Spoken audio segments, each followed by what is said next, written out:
मेरा पहला क्वेश्चन आपसे ये रहेगा कि मौजूदा समय में देश की नदियों की बदहाल स्थिति और बढ़ते पॉल्यूशन के क्या कारण हैं, इसको लेकर आप क्या कहना चाहेंगे? देखिए, जो नदियों का पॉल्यूशन है, ये एक तरह का जो रैपिड अर्बनाइजेशन है, जिस तरह से शहरीकरण हुआ है, और शहरीकरण के साथ साथ जो थोड़ा सा वेस्ट मैनेजमेंट होता है, सीवेज मैनेजमेंट है, जो इस तरह का मैनेजमेंट, अगर ड्रेनेज सिस्टम ठीक नहीं होता है तो ज्यादातर कारण इनके वही हैं।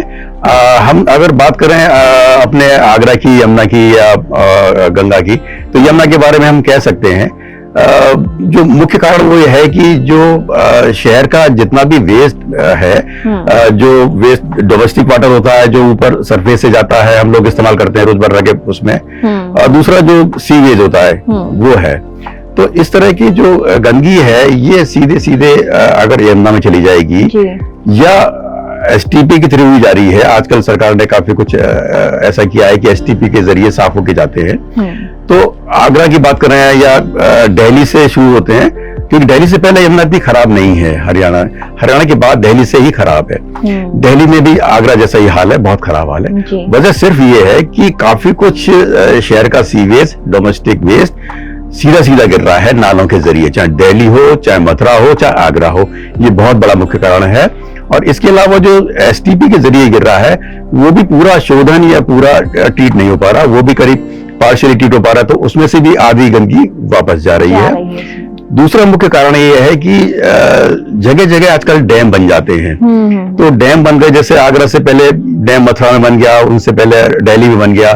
तो डैम बनने से क्या होता है कि जो पानी आया करता था वो बहुत कम हो गया है। तो एक तो गंदगी ज्यादा गई, ऊपर से वो जो डाइल्यूशन हो जाता था और पानी और ऊपर आने से क्या है कि वो गंदगी डाइल्यूट हो जाती थी।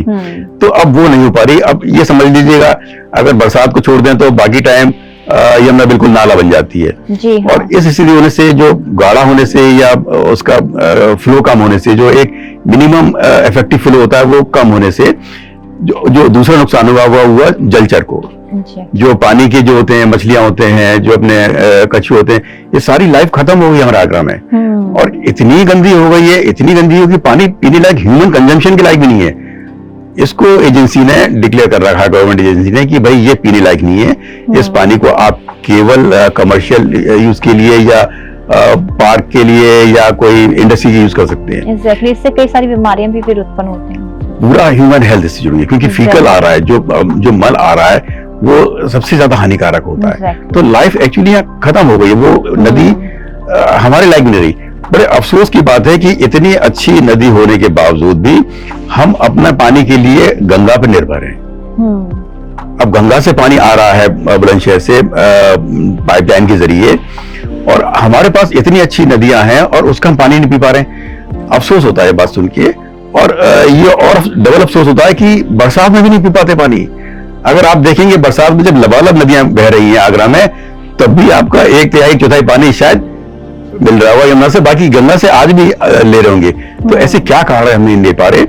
अगर हम पुरानी टाइम को याद करें तो जितनी भी सभ्यताएं डेवलप हुई हैं पूरे मानव जीवन में, या जो भी शहर हैं, उनकी प्राथमिकता केवल ये होती थी कि भाई नदी का पानी मिल जाए। नदी के आसपास ही सभ्यताएं शुरू से डेवलप हुई हैं।